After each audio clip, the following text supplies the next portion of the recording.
Amém? Pega a sua Bíblia.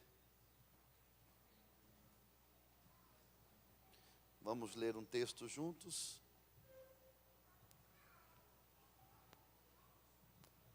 Evangelho de Jesus Cristo,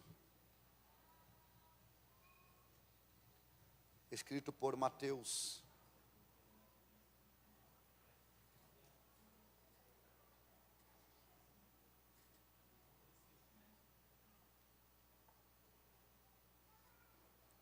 Capítulo 16.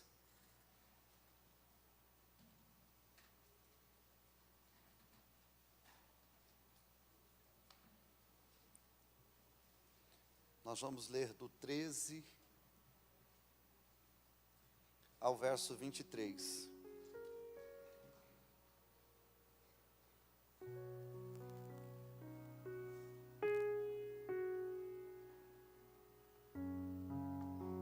Mateus 16, verso 13, até o versículo de número 23. Você lê para nós? Lê, doutora. Quem encontrou, diga: eu amo a Bíblia.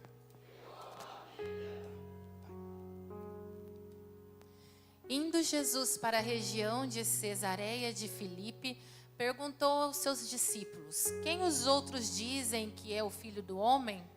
E eles responderam: uns dizem que é João Batista, outros dizem que é Elias, e outros dizem que é Jeremias ou um dos profetas. Ao que Jesus perguntou: e vocês, quem dizem que eu sou? Segura, é o culto da pergunta. Não é o culto da resposta. É o culto da pergunta. Jesus não quer responder, Jesus quer perguntar. Tem cultos que eu vou atrás de uma resposta, porque eu saio de casa com uma pergunta e eu volto do culto com duas. Com a que eu fui e com a que Jesus me fez. Nem todo culto é culto de resposta. É culto de terça, é culto para aprender.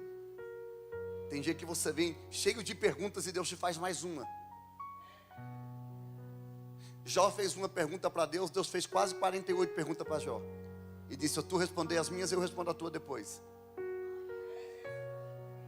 Pergunta para quem está do outro lado: e se Jesus não responder? Você vai ficar ou vai embora? Vai desviar ou vai ficar firme? Jesus está fazendo duas perguntas no mesmo culto. Lê de novo o versículo 16. De 15, quer dizer, 15 de novo. Ao que Jesus perguntou: e vocês, quem dizem que eu sou? Respondendo, Simão Pedro disse: o Senhor é o Cristo, o Filho do Deus vivo. Então Jesus lhe afirmou: bem-aventurado é você, Simão Barjonas, porque não foi carne e sangue que revelaram isso a você, mas meu Pai que estás nos céus. Também eu lhe digo que você é Pedro, e sobre esta pedra edificarei a minha igreja, e as portas do inferno não prevalecerão contra ela. Eu lhe darei as chaves do reino dos céus. O que você ligar na terra terá sido ligado nos céus, e o que você desligar na terra terá sido desligado nos céus. Então Jesus ordenou aos discípulos que não dissessem a ninguém que ele era o Cristo. Desde esse tempo, Jesus começou a mostrar aos seus discípulos que era necessário que ele fosse para Jerusalém, sofresse muitas coisas nas mãos dos anciãos, dos principais sacerdotes e dos escribas, fosse morto e no terceiro dia ressuscitasse. Então Pedro, chamando-o à parte, começou a repreendê-lo, dizendo: que Deus não permita, Senhor, isso de modo nenhum irá lhe acontecer. Mas Jesus, voltando-se, disse a Pedro: saia da minha frente, Satanás. Você é para mim uma pedra de tropeço, porque não leva em consideração as coisas de Deus, e sim as dos homens. No mesmo culto, Pedro deixou o espírito usar ele e o diabo usar ele. Ninguém falou nada. Eu vou falar de novo isso aqui. No mesmo culto, Pedro emprestou a boca para o espírito e para o diabo. Porque para quem eu dou espaço, ele usa. Se eu der espaço para Deus, Ele me usa. Se eu der espaço para o diabo, Ele me usa também. Pergunta a quem está perto de você, quem está te usando.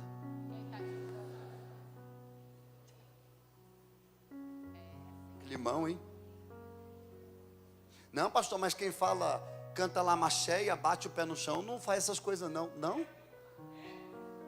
Acabei de mostrar para você na Bíblia que faz. Tem gente que fala em línguas no culto, e antes de sair do culto, aqui dentro ainda, empresta a boca para o diabo para desviar alguém. Aqui, no culto. É possível. Provoca alguém de sentar e diga, vigia. Se assente adorando a Jesus.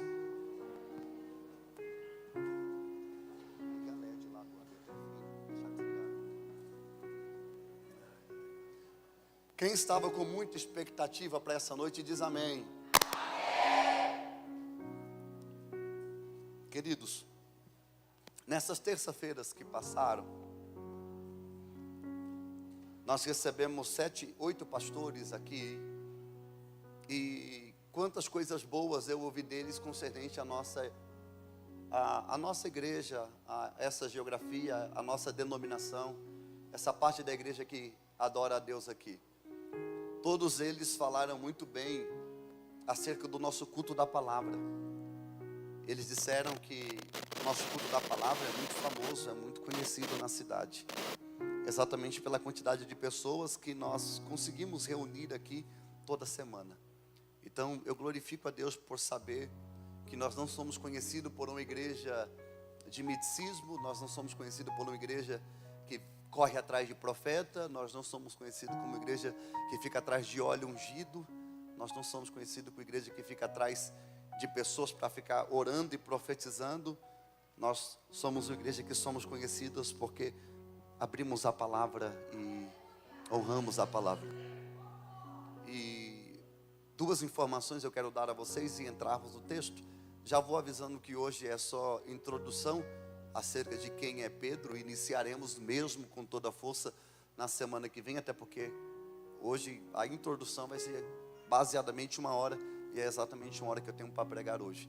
Eu preciso da compreensão de vocês para algumas coisas, para algumas informações. A primeira é concernente esse cartão que você... Quem pegou o cartão? Deixa eu ver, levanta a mão. Esse cartão que está na sua mão, quando acabar o culto, você vai receber um adesivo para colar. Toda terça-feira vai ser um adesivo diferente.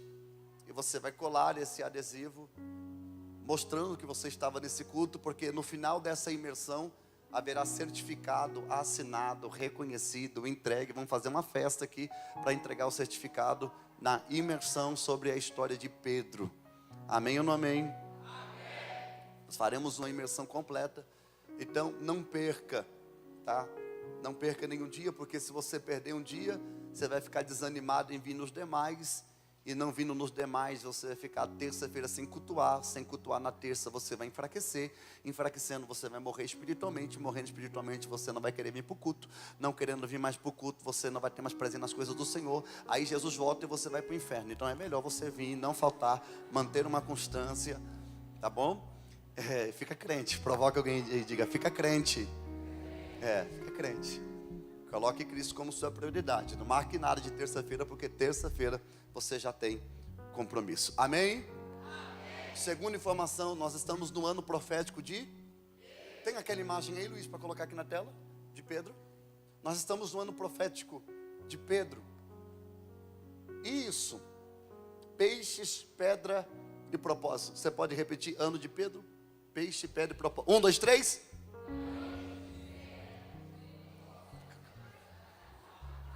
Ano de Pedro. 1, 2, 3.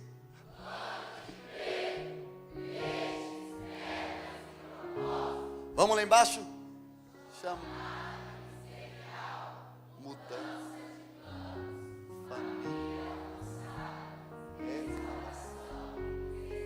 Quem crê que vai viver tudo isso ainda esse ano? Queridos, eu anotei muita coisa. E a temática da nossa terça-feira é da areia da dúvida à rocha da revelação. Da areia da dúvida, a rocha da revelação. Simão Pedro, da areia da dúvida, a rocha da revelação. Primeiro dia, iniciando acerca dessa história. Algumas observações. Primeira, o nome desse homem que nós conhecemos como Pedro, na verdade é Simão. Simão significa ouvinte, ou aquele que ouve. Simão significa ouvinte, ou aquele que ouve. Segundo nome que vai aparecer para este homem na Bíblia é Cefas. Talvez você já tenha visto aí na sua Bíblia esse nome, Cefas. Cefas é o hebraico de Pedro. Então, Cefas é Pedro em hebraico. No grego, Petros, que é Pedro também. Então, quando você vê aparecendo Cefas, é porque o Novo Testamento é escrito em grego, mas é chamado pelo nome na tonalidade hebraica. A escrita está hebraico aí, tá bom? Cefas. Então, Cefas, Pedro, Petros, ambos Cefas, como Pedro, significa pequeno fragmento de pedra. Uma pequena pedra tirada de uma rocha. E você bem sabe quem é a rocha, né?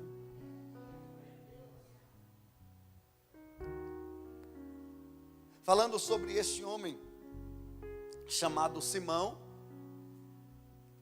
conhecendo um pouco mais acerca da sua história, eu disse isso aqui algumas vezes e eu acho que vale a pena repetir. Pedro, discípulo, apóstolo, líder apostólico, representante da igreja, aquele que Jesus entregou a chave da igreja, aquele que recebeu a incumbência de representar a Cristo depois da sua partida. Eu comentava domingo com o pastor João Aguiar e alguns pastores que estavam na mesa, e eu disse que a substituição é desafiadora. Substituir quem você admira é um desafio. Se tornar líder de um departamento que essa liderança foi um exemplo para você é desafiador. Pense você pastorear a igreja que a pessoa que você tem como referência pastoreou. Substituir uma patente alta é complicado. É exatamente por esse motivo que Josué se sentiu incapaz de substituir Moisés. É por isso que Eliseu pediu porção dobrada de Elias. Aliás, eu estou representando ou substituindo alguém que os liderados vão esperar a mesma patente, a mesma altura, a mesma mensagem, a mesma entrega. Se é difícil substituir Moisés, se é difícil substituir Elias, imagina substituir ou assumir uma igreja que Jesus foi pastor. Imagina você pastorear uma igreja que Jesus pastoreou 3 anos e meio. O culto de Jesus, além de ter uma boa palavra, além de ter cura, milagre, morto ressuscitava, e ele ainda dava lanche no final do culto. Pão com patê. Pense o desafiador que é pastorear essa igreja. E Jesus escolheu esse camarada, por nome conhecido por nós como Pedro. Pedro é o personagem mais contraditório da história. Oscilava como uma gangorra, desde os seus picos mais altos até as suas profundezas. A sua valentia e covardia era evidente no mesmo cenário. Com a mesma velocidade que ele avançava, de vez em quando ele retrocedia. Ele saía de quinta para ré, em uma velocidade extraordinária. Pedro, ele é um homem paradoxal. Pedro, ele é quase um emblema. Pedro, ele é o nosso retrato, é a síntese da nossa biografia. Olhar para Pedro é se ver na história. Olhar para Pedro é se identificar em todos os aspectos. Às vezes alguém que é arrogante, alguém que é nervoso, alguém que tem um gênero forte, alguém que é estúpido às vezes. Ele tem um ditado dizendo: eu sou Pedro. Mas Pedro foi transformado. Ninguém vai falar nada. Eu não posso me identificar com quem Pedro começou, mas como ele terminou. Provoca alguém e diga assim: se você é Pedro, então mude. Pronto. Há quanto tempo vamos continuar nos identificando com um Pedro raivoso, bruto, animal? Pois bem, Pedro é o retrato falado de quem somos em avanços e retrocessos, em escaladas e quedas, em promessas emocionadas e em negações vergonhosas. Pedro é aquele que oscila na fé, ao mesmo tempo que quer, não quer, ao mesmo tempo que é, não é, ao mesmo tempo que acredita, não acredita mais, ao mesmo tempo que é herói, é covarde, ao mesmo tempo que sobe e desce, ao mesmo tempo que é alto se torna baixo, ao mesmo tempo que é um herói se torna um covarde. Pedro dorme acreditando e acorda desacreditando de tudo. Dorme dizendo agora vai e acorda dizendo não vai mais. Pedro é aquele tipo de pessoa que no culto acredita, mas antes de chegar em casa já perdeu aquilo que recebeu. Dorme dizendo que vai ser melhor e acorda pior do que o dia anterior. Está se identificando? Pedro, é esse camarada que nós vamos falar. É sobre esse homem. Eu preguei há 4 anos atrás uma mensagem no buffet. E o tema da mensagem que eu preguei, o início dessa igreja, eu disse que no fundo todos nós temos um pouco de Pedro. Eu queria que você olhasse para alguém que está perto de você e dissesse para ele: no fundo, todos nós temos um pouco de Pedro. É como se o DNA de Pedro corresse dentro das nossas veias. É como se o coração de Pedro batesse debaixo dessa caixa torácica. É sobre esse homem que nós nos atentaremos por tantas terça-feiras. Simão Pedro. Uma observação para você que está anotando: Simão Pedro é um dos nomes que mais aparece no Novo Testamento. Aparece aproximadamente 177 vezes. Atrás apenas do nome de Jesus e do nome de Paulo. Aliás, dos 27 livros do Novo Testamento, 13 foi escrito pelo apóstolo Paulo, então nem tem como. Mas abaixo desses 2 nomes, o nome que mais aparece é o nome de Simão Pedro, 177 vezes. Terceira observação: provavelmente Simão Pedro é o narrador do evangelho escrito por Marcos. Marcos escreveu, mas quem narrou foi Pedro. Então o evangelho de Marcos é escrito por Marcos, mas narrado por Pedro. A escrita é de Marcos, a pena é de Marcos, a tinta é de Marcos, o pergaminho é de Marcos, mas a história narrada é de Pedro. A história de Pedro é tão importante que os 4 evangelistas decidiram falar sobre ele. Existem 4 evangelhos que narram a história de Jesus na terra: Mateus, Marcos, Lucas e João. Os 4 evangelistas que escreveram acerca de Jesus, ambos enfatizaram na história de Pedro. Contaram em detalhes acerca dos seus picos, acerca dos seus momentos heróicos e dos seus momentos covardes. Eu já disse isso nesse altar, mas é terça-feira, é dia de aprender, então é dia de ressaltar também. Porque 4 evangelhos é como se tivesse 4 ângulos e Jesus estivesse no centro. É os 4 ângulos dos olhos dos 4 evangelistas acerca de Jesus. É como se Jesus estivesse no centro.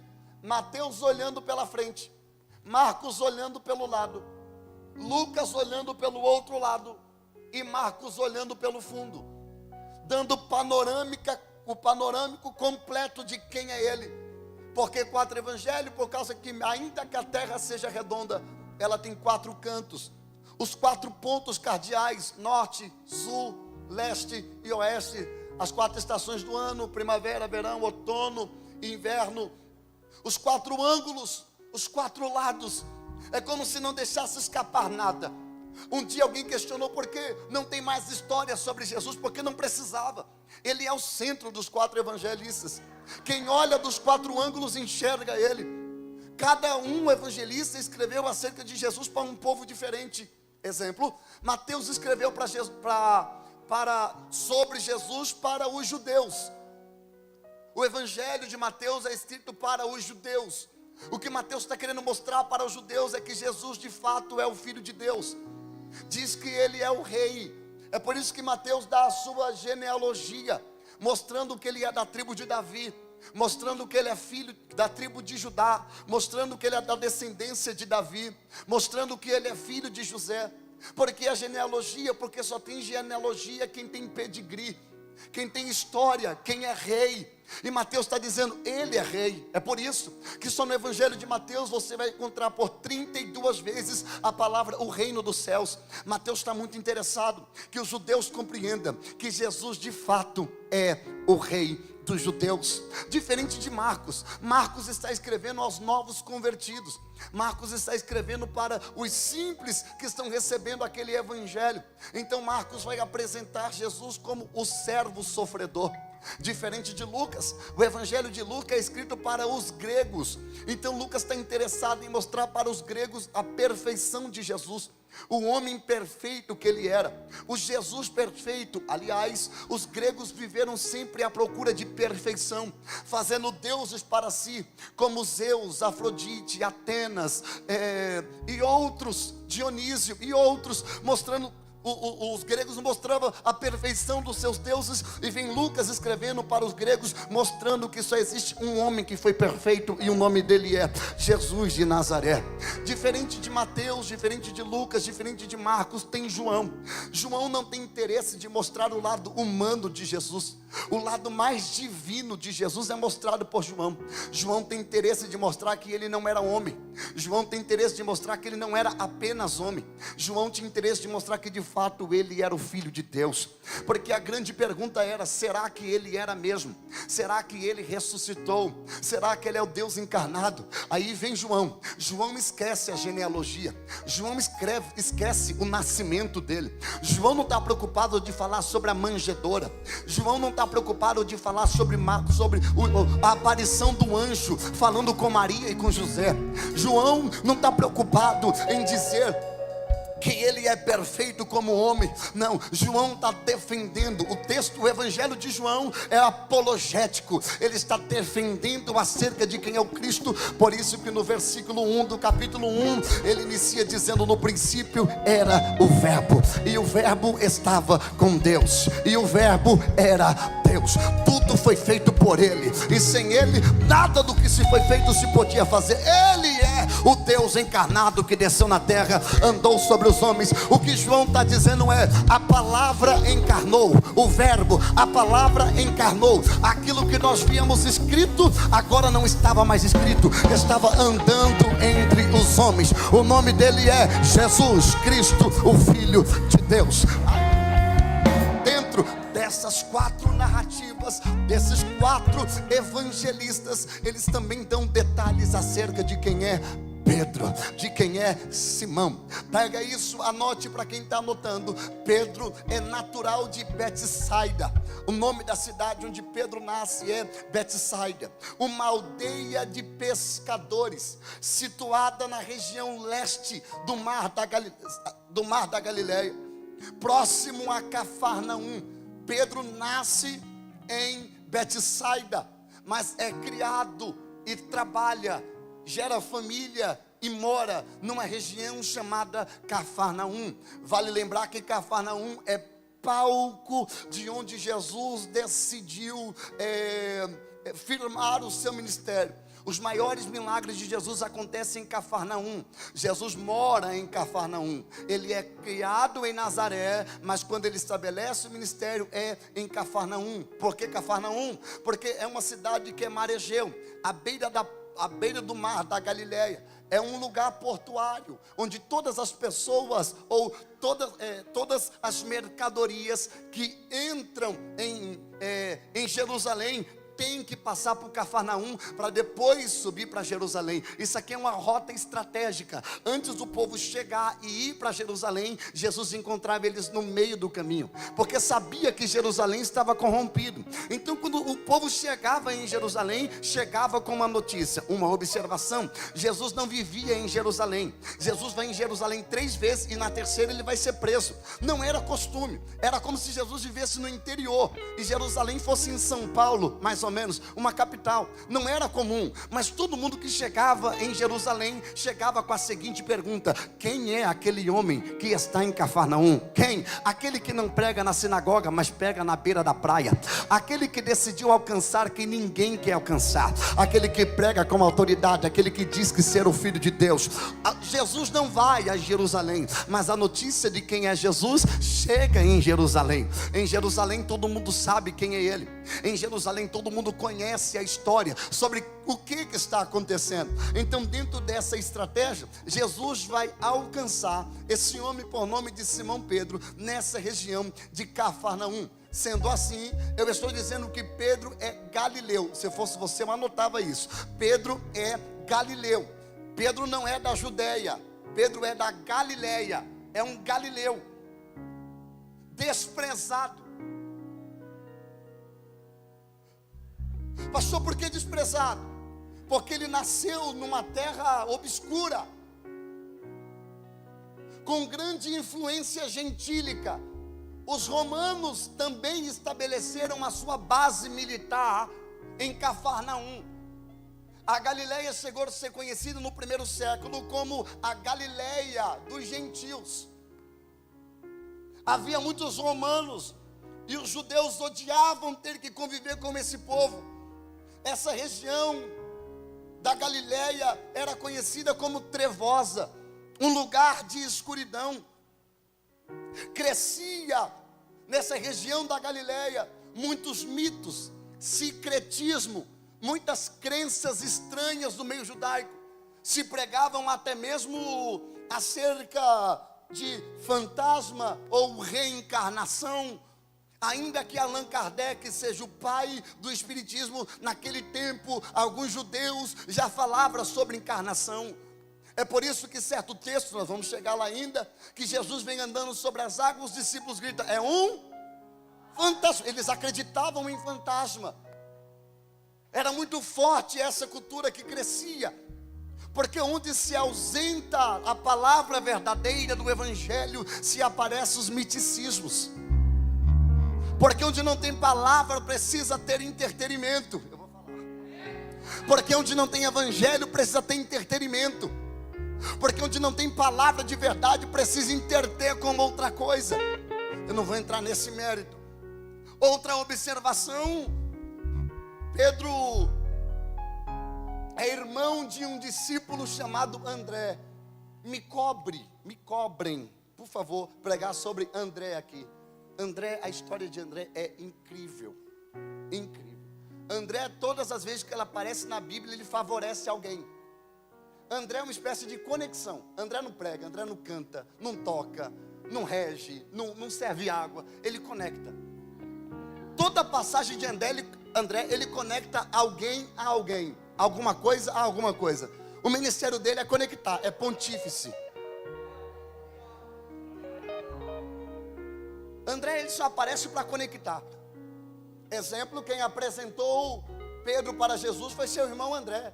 Provavelmente André tenha sido um dos primeiros discípulos. É ele quem vai levar Pedro para conhecer Jesus. André também é pescador. Então Pedro e André são filhos de um homem. Anote o nome dele é João. Coloca Evangelho de João, capítulo 1, verso 42. Eu não anotei a referência, mas acho que é isso. Na tela. E levou a Jesus. Jesus olhou para ele e disse: Você é o quê? Filho de João. Talvez se você pegar a tua Bíblia, tem Bíblia que está escrito Jonas. Está pensando, Jonas aí, filho? Confere aí alguém. Filho de Jonas. Mas eu prefiro a pronúncia João. Eu fiz a lição de casa. A palavra que aparece no grego aí é Eonance para João e não Jonas. Muda apenas uma palavra. Então o nome é João. Pode ser uma mudança pequena aí, mas dá para passar. Então o nome do seu pai era João. Mas agora chamará Cefas, está vendo Cefas aqui? Tem Bíblia que já está Pedro. Cefas é o hebraico para Pedro. Amém ou não amém? Então provavelmente Pedro, que se tornou um pescador, ele seguiu a profissão do seu pai, que também era pescador. Para quem anotou o nome João, puxa uma setinha e coloca graça, porque o significado do nome João é graça. Graça. João significa graça. Então Simão é ouvinte, mas é um ouvinte que é filho da graça.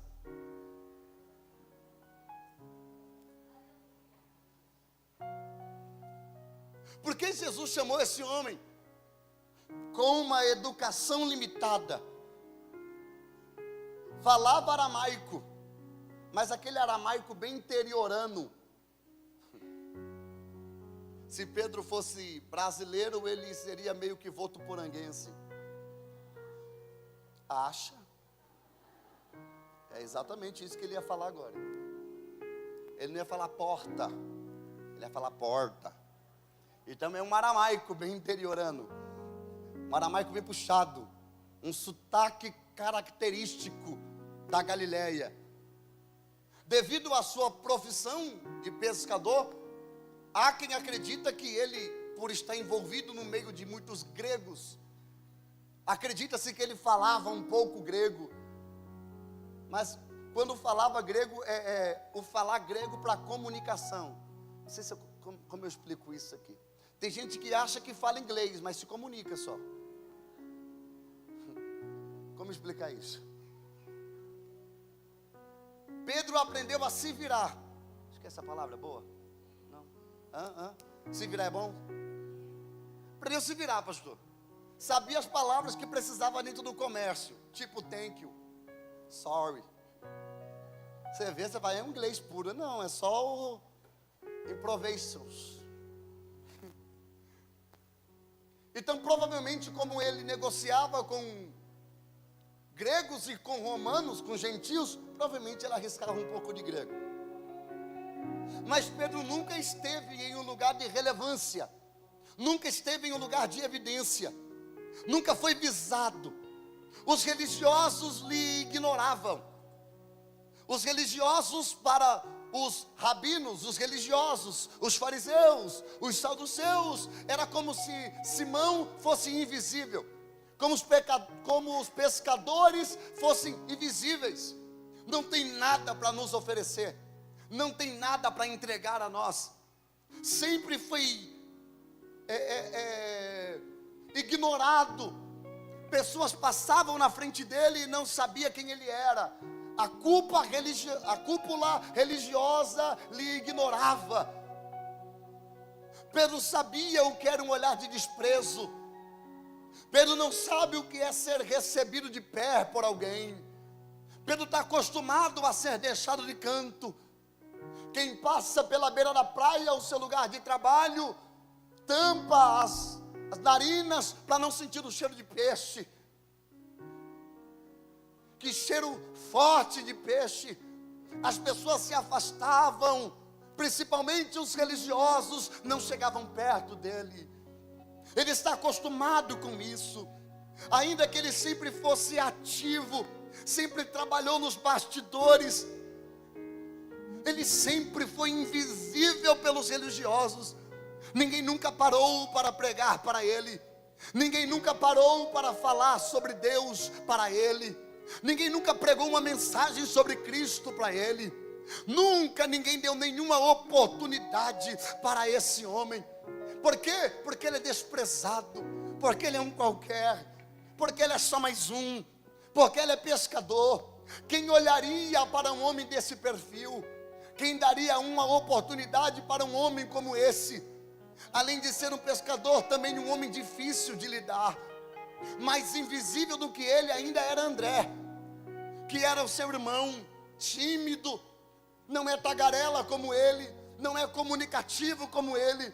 Dois invisíveis, os parceiros dele em sociedade de pesca, um chama João, o outro Tiago, também dois irmãos, chamados ou considerados como filho do trovão, homens ignorantes e brutos. Esses homens viviam na beira da praia cheirando peixe, não tinham para onde ir depois do horário de trabalho, depois do expediente. Eles não eram bem-vindos na sinagoga, eles não eram bem-vindos nos cultos, eles não eram bem vistos.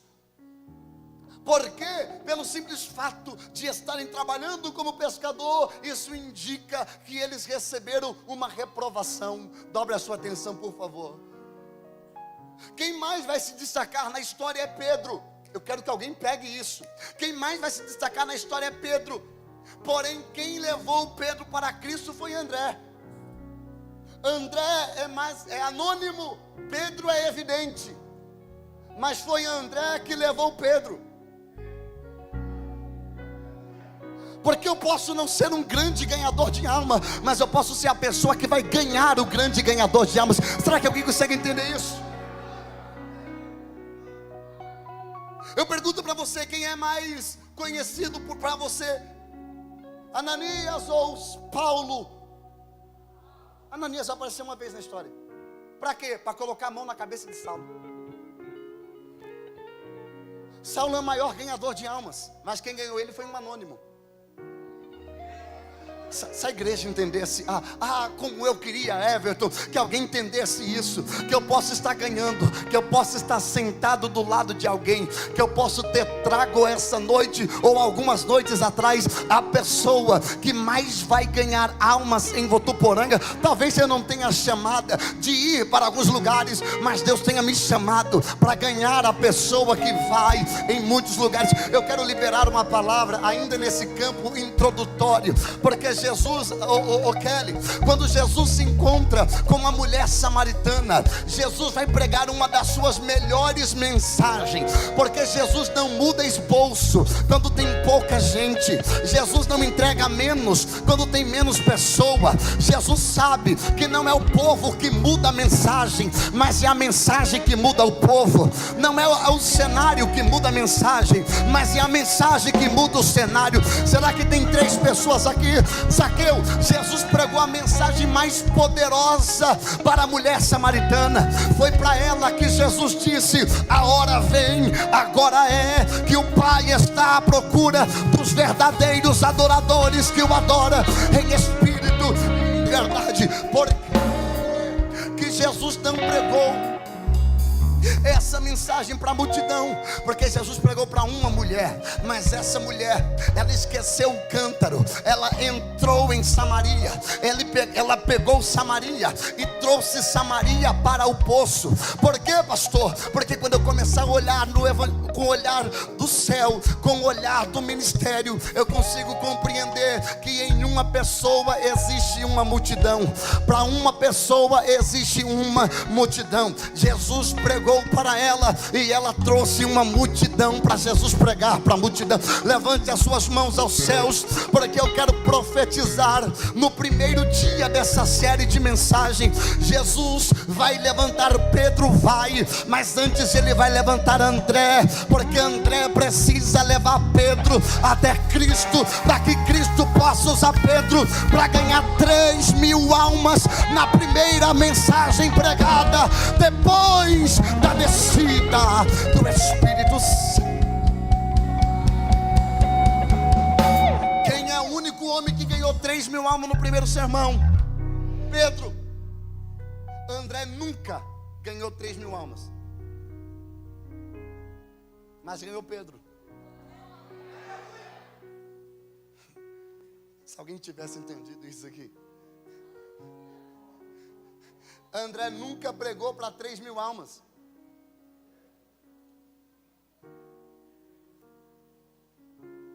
Mas ele ganhou Pedro que prega para 3.000. Ele ganhou Pedro que prega para 5.000. Se nós começarmos a entender isso, algumas coisas vão mudar, mas deixa eu correr.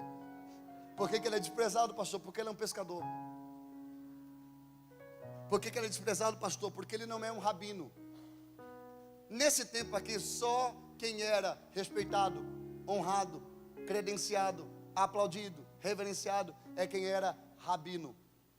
Rabone, Raboni, ou Rabi. Tudo é o mesmo significado. A pergunta que não quer calar é: como ser um rabino? Aperta o cinto. No tempo de Jesus, no primeiro século, diferente dos dias de hoje, não existia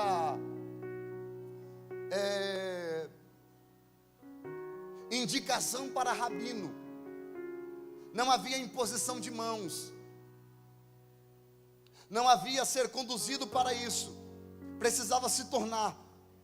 E para se tornar um rabino, não existia uma ordenação. Como assim, pastor? Não era um monte de rabino que dizia: pronto, rabino, coloca a mão na cabeça e a partir de agora você é rabino. Não funcionava assim. Havia alguns caminhos a ser trilhado, e eu queria que você anotasse isso. Para uma pessoa se tornar rabino no tempo de Jesus, para ser um mestre da lei, ele tinha primeiro que ser apaixonado pela leitura. A educação religiosa começava muito cedo para um judeu ortodoxo. Anote isso, porque isso aqui é uma lição para os pais e para nós, tá? Aos 5 anos de idade, se começava a estudar a Torá. 5 anos. A Torá chamada de, para os judeus, Torá: Gênesis, Êxodo, Levítico, Números e Deuteronômio. Os 5 primeiros livros da Bíblia escritos por Moisés. Alguns não conhecem como Torá, conhecem como Pentateuco. Quando você ouvir essa palavra Pentateuco, você vai lembrar que Pentateuco é para nós a mesma coisa que para o judeu é uma Torá. Gênesis, Êxodo, Levítico, Números e Deuteronômio. O que é Pentateuco, pastor? Penta, 5. Aí o que vai sobrar é a palavra Teuxos, que aponta diretamente para rolos e livros. Então, Pentateuco é ajuntamento de 5 livros ou de 5 rolos. Como você está vendo na foto que está na tela, era rolos.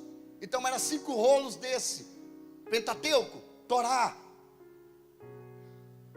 5 volumes. O menino precisava aprender isso. Segunda coisa, além dele aprender, ele precisava decorar. Para um judeu, Gênesis, Êxodo, Levítico, Números e Deuteronômio precisa estar na cabeça e no coração. É por isso que o Salmo de número 119 diz: guardei a tua palavra no meu coração para não pecar contra ti.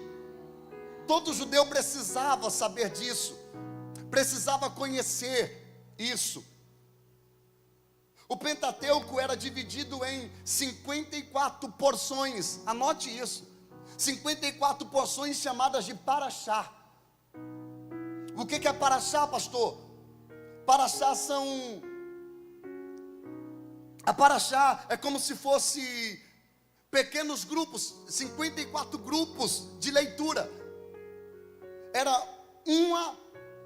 uma leitura semanal, todo sábado, Shabbat Shalom, eles liam uma Paraxá, para quando completasse 54 semanas, eles tivessem lido toda a lei em 1 ano. Eu estou falando de uma criança de 5 anos. Eu vou falar de novo. Tem crente com 50 anos de crente, nunca leu nem Salmos. A criança com 5 anos precisava conhecer tudo. 54 Paraxá. Cada Paraxá recebia um nome, geralmente baseada com a Paraxá daquela semana. A primeira Paraxá da Torá é chamada de Bereshit, primeiro, princípio, Bereshit. A primeira Paraxá que se iniciava na primeira semana de janeiro e concluindo isso em dezembro. Isso anualmente. Todo menino de 5 anos se iniciava essa leitura. A importância de tudo isso. Segundo, aos 10 anos, eles passavam para estudar a Mishnah. O que é Mishnah, pastor? É a interpretação oral da Torá.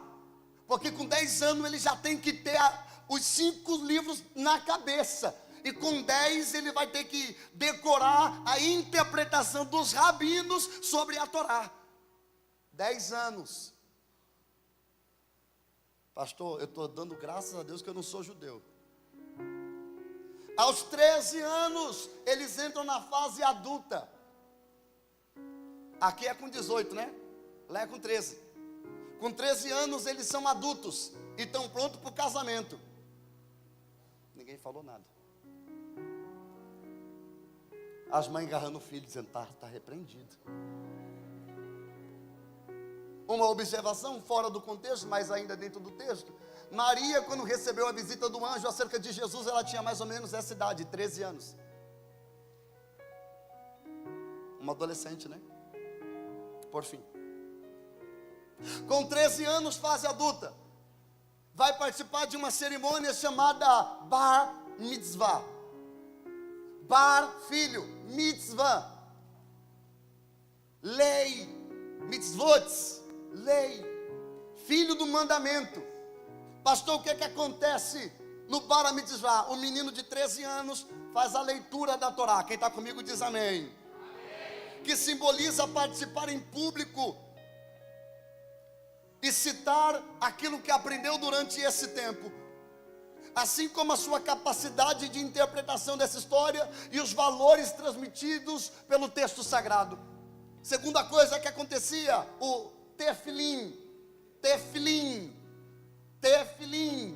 O que é tefilim, pastor? É essas tiras de couro amarradas no braço, igual vocês estão vendo na tela. São pequenas faixas pretas de couro amarradas na altura do peito, para espalhadas ao longo do corpo. Essas faixas simbolizavam a busca pela coerência entre aquilo que se pensa, sente e se realiza. Terceira coisa que acontece no Bar Mitzvah, eles recebem um talit. Para quem vem no culto de terça, o talit é aquele negócio que coloca no ombro, coloca a foto, esse negócio aqui, que coloca no ombro, que os judeus usavam e usam até os dias de hoje, como cumprimento da lei, e um kippah sobre a sua cabeça. Esse talit de franjas que ele colocava sobre o teu peito, o rolo era colocado em suas mãos. Isso que está acontecendo é um Bar Mitzvah. Pastor, o que tem a ver com tudo isso? Só escuta e aprende, daqui a pouco você entende.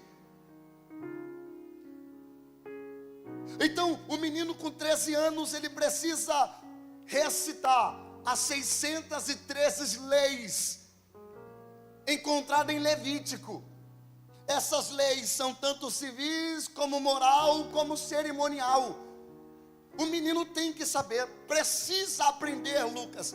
Tem que estar na cabeça isso. É a sua obrigação como homem.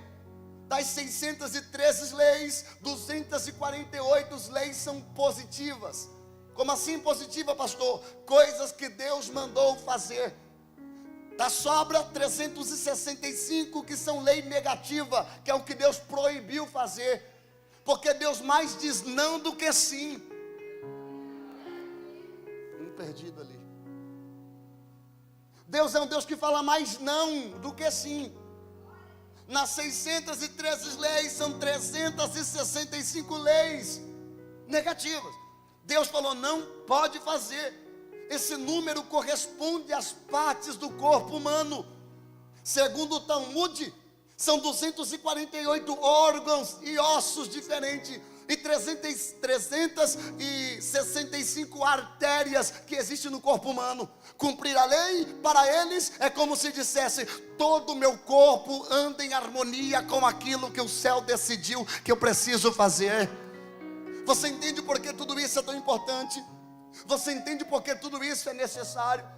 Além do bar mitzvah, acontece a cerimônia de aprovação ou reprovação. Quem está comigo até aqui, diga: eu estou. Estou correndo para terminar a introdução. Olha que loucura. E já foi 35 minutos. Lucas, no bar mitzvah tem a aprovação e a reprovação. Uma vez aprovado, aprovado para sempre. Uma vez reprovado, reprovado para sempre.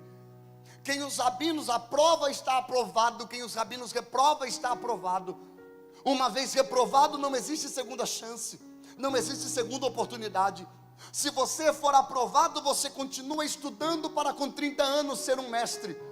Mas se você for reprovado, você não serve para mais nada a não ser um trabalhador. Você só pode trabalhar e cultuar às vezes. Esse é o cenário que Simão Pedro está inserido. E o motivo dele ser desprezado. Lucas, quando se recebe uma aprovação com 13 anos, se tiver alguém comigo é agora. Quando o jovem demonstra um grande interesse e inteligência pela lei, ele pode procurar um rabino, um mestre conhecido, e se tornar um talmid. Anota essa palavra, talmid. O que é talmid, pastor? Discípulo. Além de ser aprovado pelo bar mitzvah, ele precisava procurar um mestre. Precisava procurar o quê? Me ajuda, procurar um? Aí ele chegava no mestre Everton e dizia: eu posso te seguir? E o mestre olhava para ele e via se ele tinha condição de andar do lado dele. Porque eu não posso colocar a pessoa errada do meu lado, senão me queima. Então os rabinos são muito seletivos. Não é o mestre que chama o discípulo. É o discípulo que pergunta para o mestre se pode.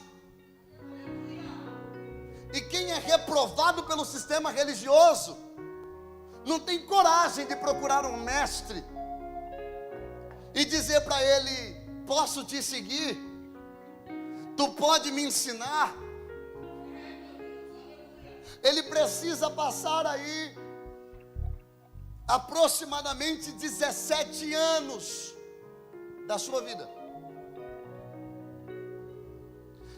acompanhando um rabino, para com 30 anos os rabinos reconhecer ele como mestre também. Então todo rabino que aparece, ele aparece debaixo da sombra de outro rabino que lhe ensinou. Esse é o grande problema que acontece no ministério de Jesus. Por quê, pastor? Porque ninguém te ensinou. Ele não teve um rabino. Pastor, e como ele sabia de tudo isso? Porque ele era a própria palavra. Então, para se tornar um rabino, precisava do reconhecimento do povo. Eu vou falar isso aqui de novo. Não era colocar um kippá na cabeça, um talite no ombro e dizer: agora eu sou. O povo precisava reconhecer que ele carregava de fato aquilo que ele estava propondo. O povo precisava ver a autoridade sobre ele. Pastor, e até agora o senhor está falando de cultura judaica, e o que eu tenho a ver com isso? É dentro desse cenário que Simão Pedro está inserido. Ele foi reprovado pelo sistema religioso. Um dia os fariseus, os mestres da lei, disseram: tu não pode, tu não é e tu nunca vai ser. O teu nome é ouvinte, tu nasceu para ouvir. Ninguém nunca vai te aceitar como aluno. Ninguém nunca vai te aceitar como discípulo. Nem adianta você pedir uma oportunidade, porque nunca ninguém vai te dar. Simão Pedro pega toda essa frustração e leva para a areia da praia do mar da Galileia. Permita-me colocar vocês dentro da história. No dia da reprovação de Simão, ele ouviu que ele não pode, que ele não é, que ele nunca vai ser e que ele nunca vai conseguir. Porém, eu penso, Mateus, Simão chegando em casa e dizendo: pai, será que tem lugar no teu barco para mim? Será que eu posso ser um pescador igual o senhor? Será que tem espaço no teu barco para que eu possa também ser um pescador? Quem sabe João olhou para Simão e disse: não, meu filho, tu vais ser um mestre. Disse: não. Aqui em casa não tem mestre. Ninguém dessa família deu certo. Por que o senhor achava que eu ia dar? Ninguém dessa casa conseguiu. Por que o senhor achava que eu iria conseguir? Me conta a história da nossa família. Conta acerca de alguém que deu certo. Ninguém, eu também não vou dar. Eu também recebi um não. Me torne um pescador. Frase típica. Simão não é pescador porque quer. Simão é pescador porque deu certo. Há uma diferença muito grande se fazer o que gosto e fazer o que dá certo. Vou falar de novo para que alguém respirou mais fundo aí. Existe uma diferença em fazer o que amo e fazer o que deu certo. Quer ver? Olha para quem está do outro lado, diga assim: você faz o que ama? Ou você faz o que tem? Responde.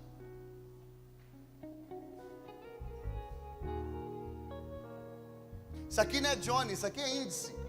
90% das pessoas não fazem o que ama. É por isso que o atendimento está cada vez melhor. É por isso que você vê um monte de gente feliz no trabalho. Porque não faço isso porque amo, eu faço isso porque eu preciso fazer. É meu ganha-pão. O caso de Simão, ele não amava pescar. Ele se tornou pescador porque foi o que tinha. Foi o que deu certo. Mas tem um negócio, quem está comigo até aqui, diga: eu estou. Simão se tornou o maior pescador que Cafarnaum já viu.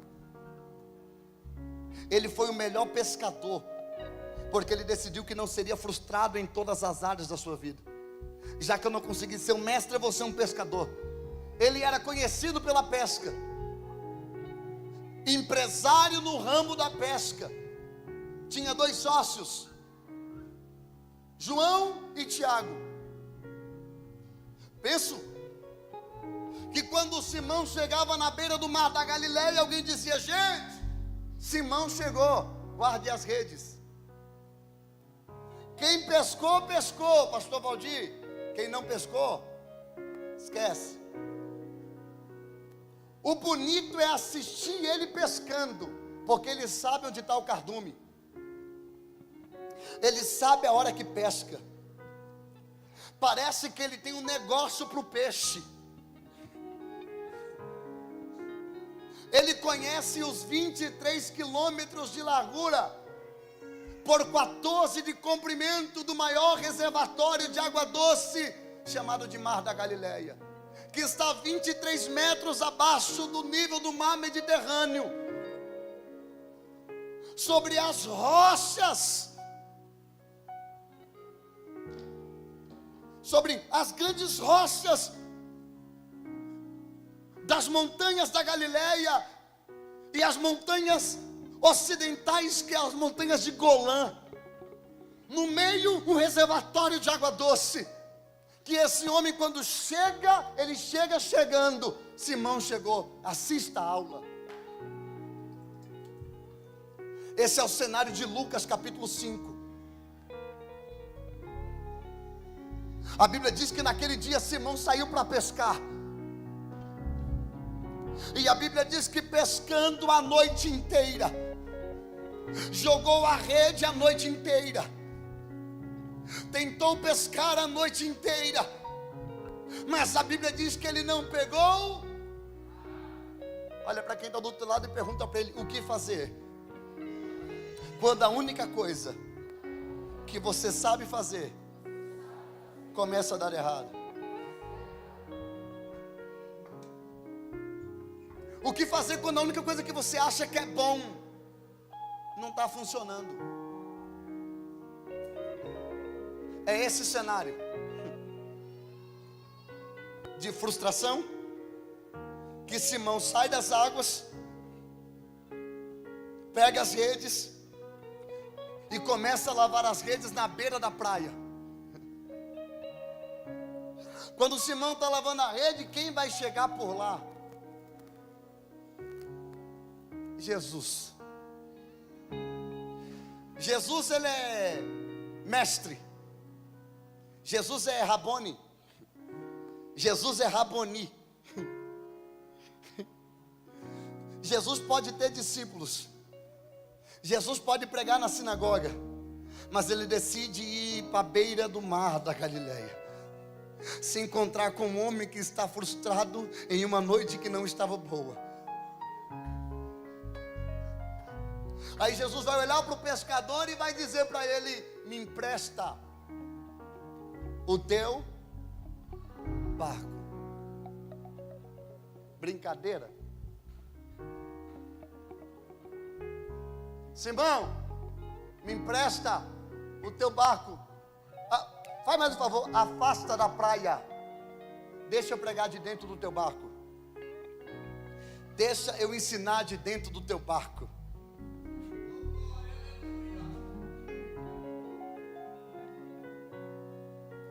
Deixa eu falar uma coisa aqui para me fechar esse texto hoje. Já vou parar. Pastor, por que Jesus entrou no barco de Pedro? Porque o barco estava vazio. Porque não tinha nada dentro dele. Quer saber? Que bom que aquela pescaria deu errado. Você já pensou se tivesse dado certo?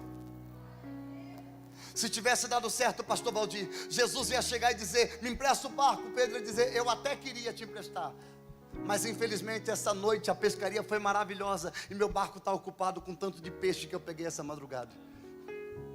Mas como essa madrugada foi frustrante, o barco está vazio, aí cabia Jesus dentro do barco.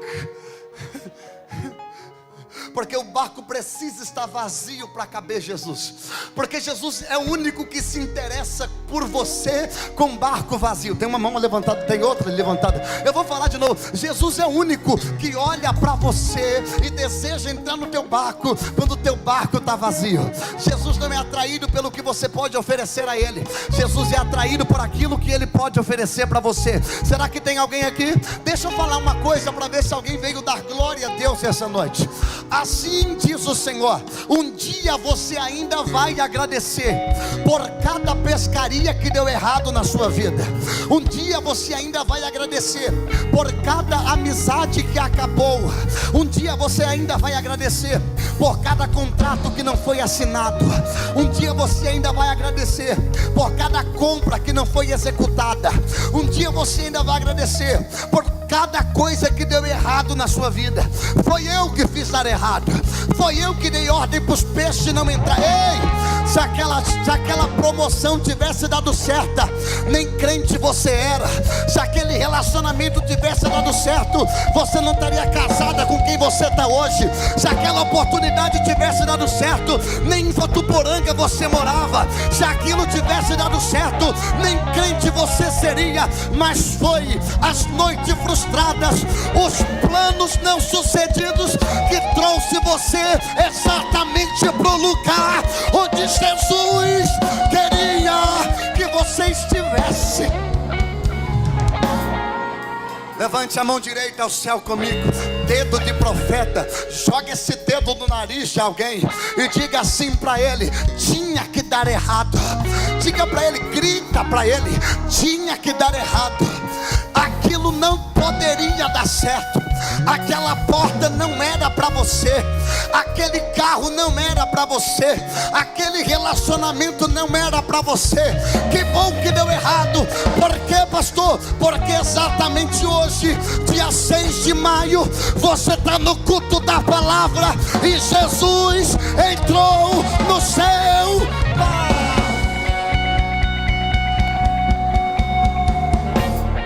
Olha para quem está do teu lado e diga assim: onde você estaria? Não, melhor, e diga: onde você estaria se os teus planos tivessem dado certo?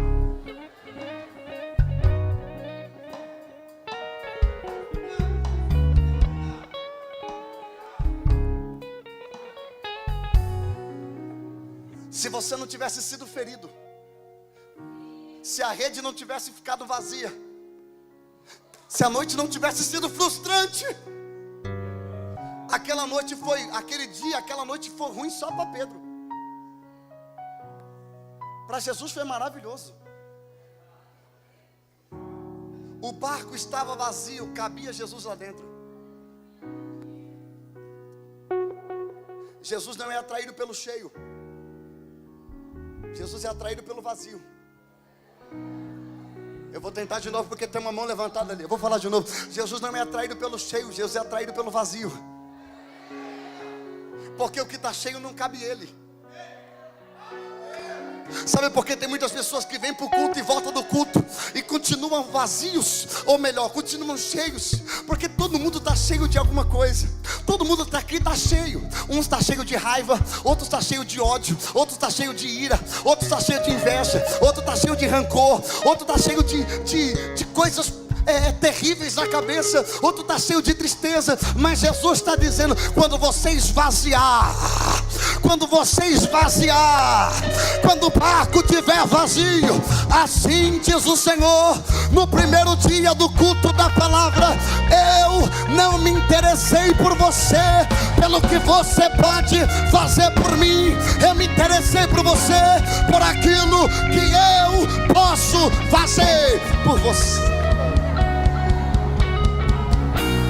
Levante a mão direita aos céus, por favor. Mão direita na altura do seu milagre, por favor. Não, mais alto. Mão direita na altura do seu milagre. Bate na mão pelo menos de 2 pessoas e diga para ela: que bom que deu errado.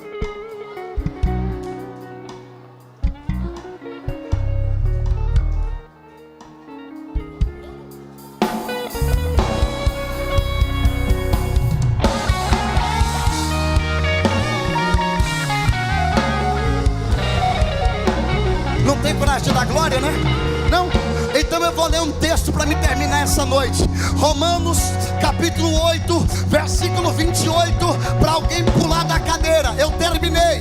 Sabemos que todas as coisas cooperam para o bem daqueles que amam a Deus, daqueles que são chamados segundo o seu propósito.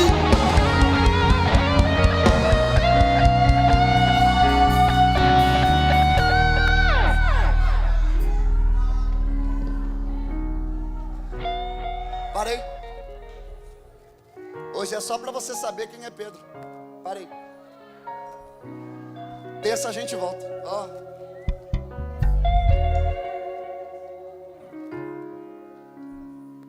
Olha aqui nos meus olhos verdes. Não está vendo, né? Você não tem fé. A fé é o fim e fundamento da coisa que não se vê, né? Mas se espera.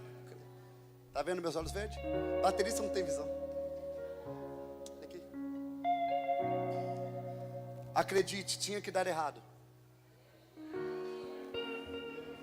Por que essa mensagem ninguém dá glória, Priscila? Por que ninguém dá glória essa hora? Por que ninguém pula da cadeira? Pastor, mas eu queria tanto. Pois é, mas tem coisa boa que precisa dar errado para coisa excelente poder dar certo. Quando o que Deus preparou para você chegar na tua mão, você vai dizer: Jesus, agora eu entendi. Agora eu entendi. Tem alguém comigo aqui? Se tivesse 3 pessoas para dar um grito aqui. Quando Quando a porta que Deus abrir para você, quando a porta de Deus se abrir para você, você vai entender porque a sua porta teve que fechar. Tem alguém comigo? Quando as coisas espirituais começar a acontecer, você vai entender porque coisas carnais precisou dar errado. Mas eu amava, pastor, mas eu gostava, pastor, mas eu queria, pastor. Mas Deus está dizendo: se não dá para fazer, confia naquilo que eu estou fazendo. Eu vou dar a segunda chance para você dar glória. Não reclama. Deus conhece o que você não conhece. Deus sabe o que você não sabe. Deus vê o que você não vê. Deus ouve o que você não ouve. Mão direita aos céus, bate na mão de duas pessoas e diga: no final você vai adorar. No final você vai adorar. No final você vai adorar. Adorar.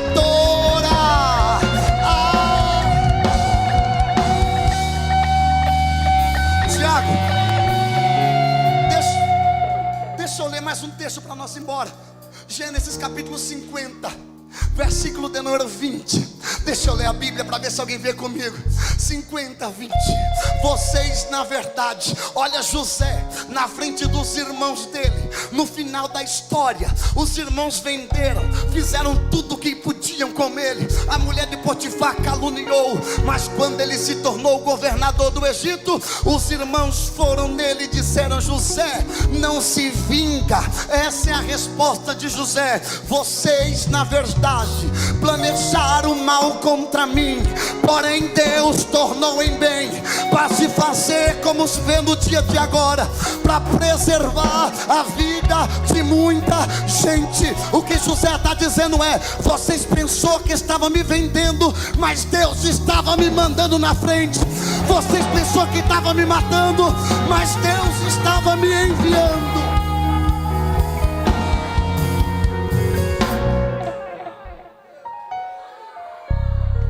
Fecha os teus olhos. Terça-feira a gente continua. Provoca alguém, diga: deu para anotar alguma coisa? Deu para entender quem é Ele? Quem quer mais, diga: eu quero. Terça-feira, fecha os olhos. Mão no coração. Pai, está aqui a tua igreja. O Senhor é aquele que vai no cenário da frustração. Da mesma maneira que o Senhor encontrou Pedro, Simão, desacreditado, frustrado, com uma noite frustrante, na beira da praia, assim o Senhor também nos encontrou, no meio do caminho, frustrados, decepcionados, condenados. Quando ninguém viu o valor em nós, o Senhor viu. Quando ninguém viu o proveito em nós, o Senhor viu. Obrigado por essa noite. Obrigado por essa palavra. Senhor, eu estou pregando para alguns Simões que estão aqui, alguns Pedros.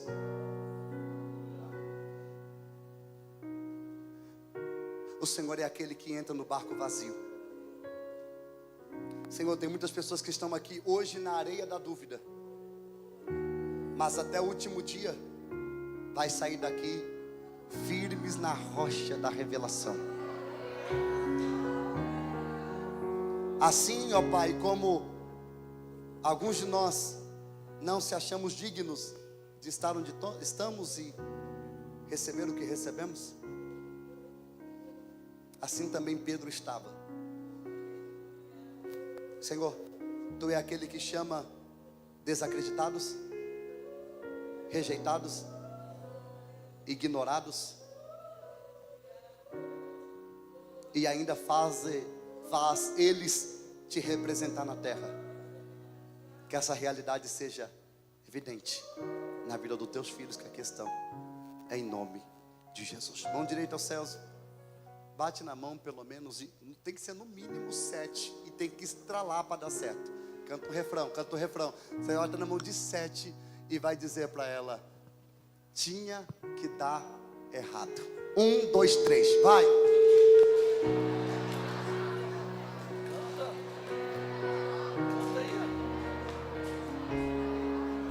Tinha que dar errado.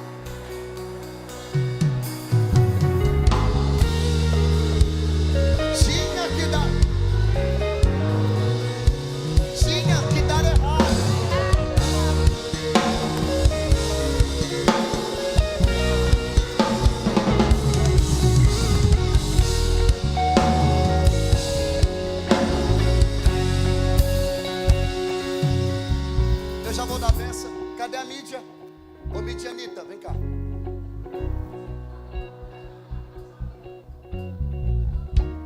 Sobe aqui. Vamos gravar um vídeo? Vocês vão gritar, a igreja da palavra. Ela vai filmar vocês aí. Filma eu aqui. Não, eu. Depois você vai pra lá. E vocês fazem barulho aí, tá? Que dia é hoje? Tá no 0.5. Que dia é hoje?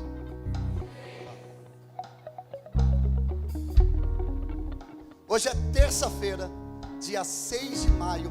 Nós estamos aqui no altar da DTFN, iniciando uma série sobre Pedro, culto da palavra.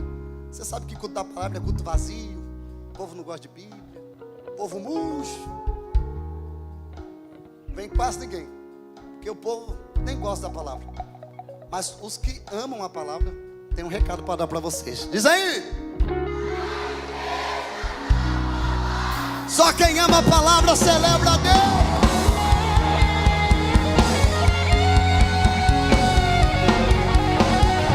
Estenda as mãos. Que o Senhor te abençoe e te guarde. Que o Senhor faça resplandecer o teu rosto sobre ti e tenha misericórdia de ti. Que a estrada se erga no encontro dos teus caminhos. Que o vento sempre esteja sobre as tuas costas. Que o sol brilhe quente sobre a tua face. E que até que nos encontremos outra vez, que o Senhor te guarde, te abençoe e te ilumine na palma de suas mãos. Continua de mão estendida. Você que está aqui, já passa ali, pega o seu adesivo, cola no seu cartão. Não perde por nada. Não esquece de pegar o adesivo. Tem que colar o adesivo para você pegar o certificado depois. Que a graça do Senhor Jesus, o amor de Deus, as consolações do Espírito Santo permaneça com todos nós, não só hoje, mas para todo sempre. Só quem não entende, mas confia nas mãos daquele que te chamou,